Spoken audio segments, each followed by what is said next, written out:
I mean, I always love getting the records too, but just the way the music business is nowadays, it's like it's hard to stay relevant with that same model these days. With so much music being out and coming out every day, it seems like. Yeah. So, I've known you since way back when, and yeah, man, it's like the '90s or something. I was. I was there when Odd Kick was doing their thing, and I remember, I asked you about putting some Odd Kick on the show because I want to play some. But after Odd Kick, you went to Ricketts, and Ricketts did. I mean, I wish I could put it on the show tonight, but anyway, you went from Ricketts to Skin Lab, and Skin Lab is one of my favorite fucking bands. I'm guessing you got hooked up with them from it's funny how that whole thing worked out. Like, whenever Ricketts fell apart, basically the whole band of Ricketts was just trying to find a new singer at that point.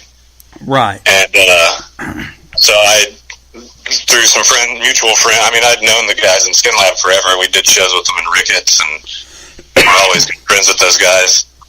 And so, looking for a singer for our project, I ended up sending some stuff over to Steve from Skin Lab, and he was digging it. But then, after a little while, it was kind of like, well, we're trying to get Lab going again, and we really want you to be a part of that. So it ended up turning into, I was looking for a singer, but ended up they were looking for a guitar player, so I jumped in with them for a few years and had some pretty good times. Man, I remember seeing you guys back in 2005 with the 36 Crazy Fest tour.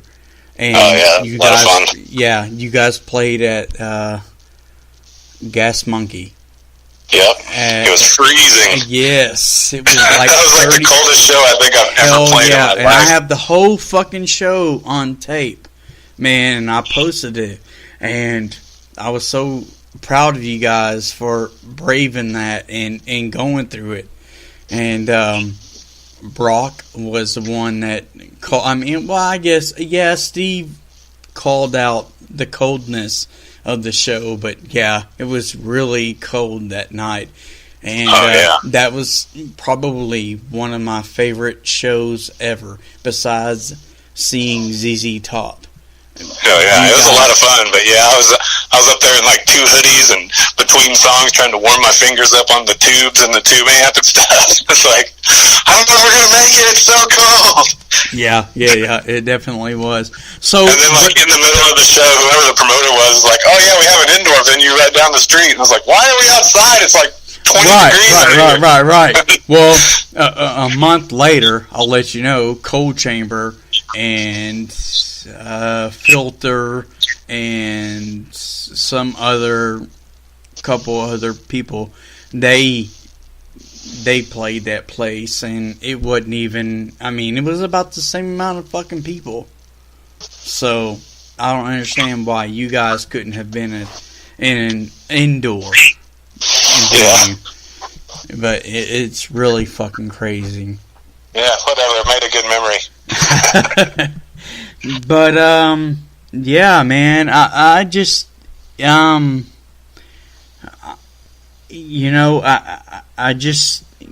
I've known you. I've listened to you play for over the years and all that, and I'm a huge fan.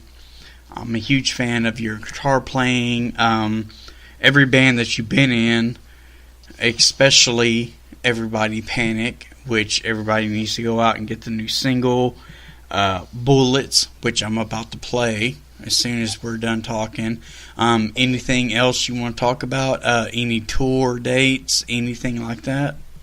Yeah, we got a few dates coming up at the end of May.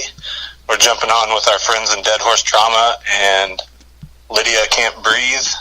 We're doing a handful of dates. It's like May 20th in LA, 22nd in Vegas, 23rd in Phoenix, and then it's basically just like warm-up run to get us to Rocklahoma, which we're playing on May 25th with the Perfect Circle, Seven Dust, Trivium, Stone Temple Pilots. We played the first day. Holy and it's shit! Probably my favorite day out of the whole festival. There's so many good bands on it. Well, shit, I'm gonna have to come to that. So you're playing Rocklahoma, yeah, and a bunch of bands are there. But okay, being that you're from Oklahoma, you just moved to L.A. Man, I've been all over the place. I know you have. It doesn't seem like I ever sit still these days. I know you have, and all that. What's funny is I came across a post on Facebook because I've been friends with you for a while, and I sometimes look through all your photos and stuff, and there's a picture of you from 2002, I think it was, and your mom had said, "Look, it's my son without tattoos." I'm just like, oh, yeah. Yeah, man. I've been moving all over the place. I moved to Seattle a few years ago, and then that was when our last record came out, and like basically I barely lived there. My stuff lived there while we were on tour, and then from there I moved to California, and I've been out here for a little bit, a couple years or something like that. So I mean, I'm always just like hanging out somewhere until I can get back in the bus and go on tour, pretty much. How did you convince Ty and everybody in the band to move out? Oh, well, they didn't move out. They're still, everybody's kind of spread out. Most of them are in Oklahoma still, but like we don't do like the usual band stuff where we practice every day type thing as a band. And most of the songs are written just like me on a laptop, you know what I mean? So I send ideas to the band and then we work them out from there. So we do things a little differently than most bands. We get together when it's time to do like the big work, and the rest of the time we're practicing and working on stuff on our own without having to be all together. So like for these shows coming up, the band will be flying out here and the bus is out here now. So we'll get a couple weeks of rehearsal in and then go hit the road and see where we go from there. Oh, okay. But, I mean, you guys have been getting a pretty good big buzz, with your new single, Bullets. Yeah, for sure. And everybody here in Texas and, central southern Oklahoma, being fans of you and, everything that you guys put out. I mean, I don't even know how to.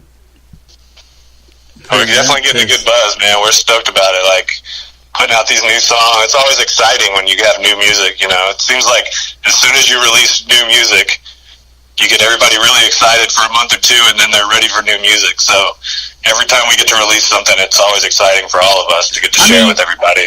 I mean, every time I hear a song from you guys, I'm stoked about it because I love the direction that you all are going, because Ty, to me, he's very out there, I guess you can say. He can do. Yeah, he's definitely unique. Yes, like when I'm expecting calm, he brings the fury. Yeah, he has a unique approach to everything, and that's really what I loved about him from the beginning. Was I took him, the first song we ever worked on together was "When It All Burns," and I was out on tour with Skin Lab, and I had just left Ricketts, and I was dealing with all these like heavy singers, you know what I mean? And most of them screamed all the time, and I came to him, and it was just different than what I had been working on, and it really caught my attention. And yeah, I think that's kind of what when it all kind of helps develop our sound is him. He has a unique voice, and the way he approaches everything has its own its own character for sure. Yes, he is a heavy ass motherfucker. I will say that right now.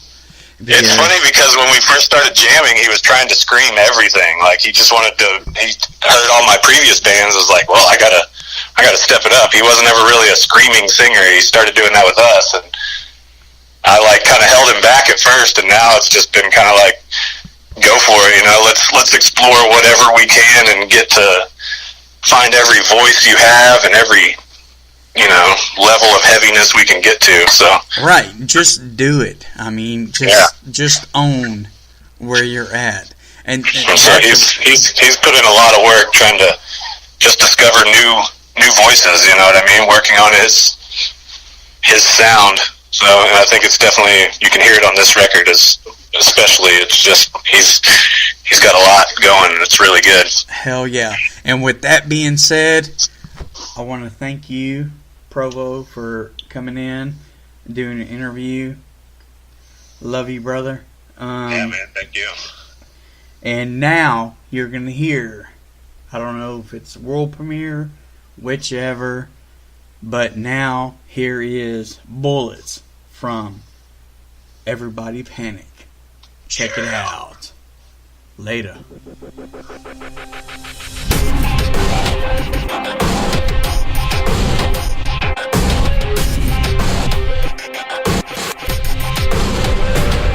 We got bullets and guns and guns and bullets and bullets and guns and guns and bullets and bombs, motherfucker. We got bullets and guns and guns and bullets and bullets and guns and guns and bullets and bombs, motherfucker. We got bullets and guns and guns and bullets and bullets and guns and guns and bullets and bombs, motherfucker. We got bullets and guns and guns and bullets and bullets and guns and guns and bullets and bombs, motherfucker. We got bullets and guns and guns and bullets and bullets and guns and guns and bullets and bombs, motherfucker. We got bullets and guns and guns and bullets and bullets and guns and guns and bullets and bombs, motherfucker. We got bang bang, you're dead.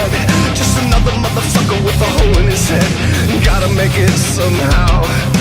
Gotta keep breathing, keep moving for now. Knock knock, who's there? Guarantee it isn't Jesus and the devil is near. They have us surrounded at best. Putting let down range is part of the test.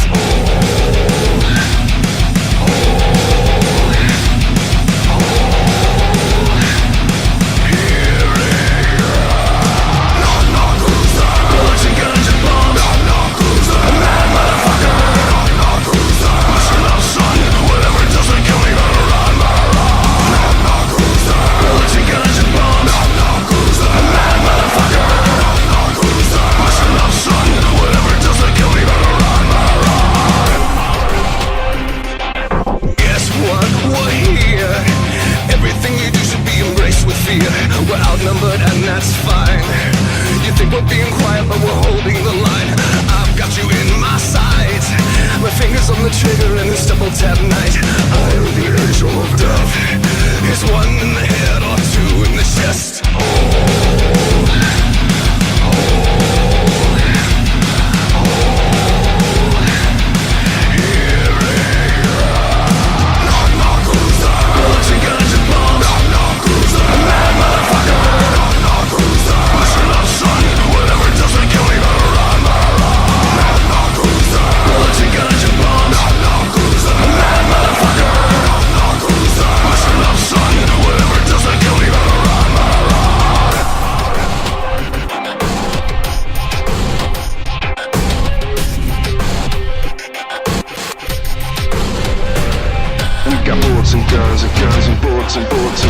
Guns and bullets and bombs, motherfucker. We got bullets and guns and guns and bullets and bullets and guns and guns and bullets and bombs, motherfucker. We got bullets and guns and guns and bullets and bullets.